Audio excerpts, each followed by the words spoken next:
الحمد لله رب العالمين. الصلاة والسلام على رسول الله محمد وعلى آله وأصحابه أجمعين.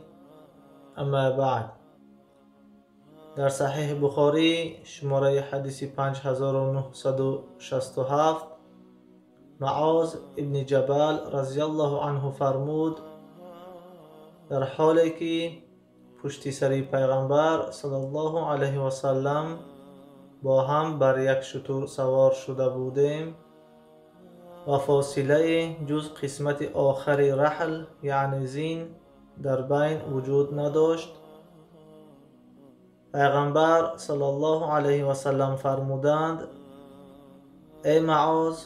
گفتم: لبیک و سعدیک ای رسول الله، حاضرم.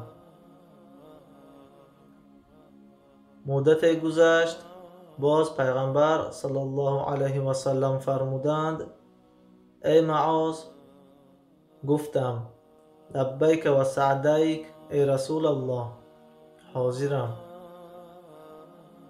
مدت دیگری گذشت، مجددا پیغمبر صلی الله علیه و سلم فرمودند: ای معاذ. گفتم: لبیک و سعدیک ای رسول الله، حاضرم. فرمودند: آیا میدانی حق الله عزوجل بر بندگانش چیست؟ گفتم: الله عزوجل و رسول الله از همه عالم‌ترند.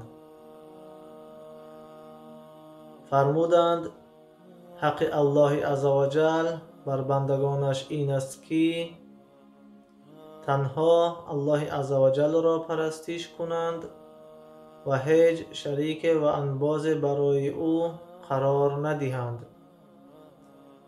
بعد از مدت فرمودند: ای معاذ ابن جبل. گفتم: لبیک و سعدیک ای رسول الله، حاضرم. فرمودند: آیا میدانی حق بندگان بر الله تعالی چیست؟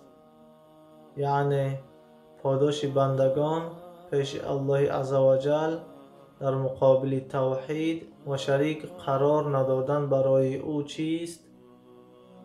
گفتم: الله عزوجل و پیغمبر او از همه داناترند.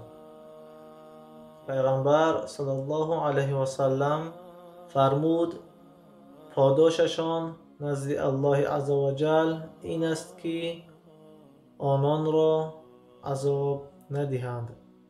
السلام علیکم و رحمت الله و برکاته.